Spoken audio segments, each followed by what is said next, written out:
Cada estiu, milers de conductors estrangers arriben a Mallorca. Per entendre aquest fenomen, avui ens acompanya una de les màximes autoritats europees, director de l'Institut Mallorquí d'Estudis Guirístics, doctor honoris causa per la Universitat de Cala Millor, el doctor Biel Guiriguer. Després d'analitzar 12.000 rotondes, hem elaborat un primer rànquing científic dels conductors estrangers a Mallorca. Endavant, idò.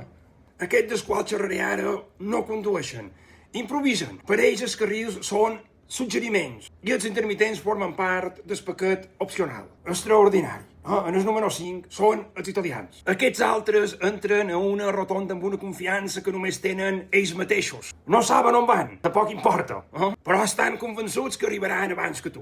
Els francesos. D'aquest grup, la seva principal dificultat és decidir a quin costat de la carretera han d'anar. Els primers 15 minuts és un procés d'adaptació.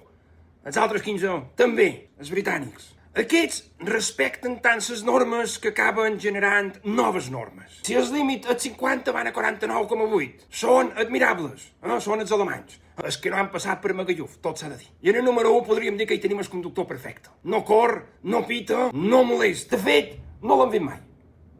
És com el Ferreret aquí a Mallorca, saps què t'ho vull dir? De tot això com podem extreure? Podríem dir que segons l'Institut Mallorquí d'Estudis Guirístics, els millors conductors són aquells que no podem demostrar científicament que existeixen.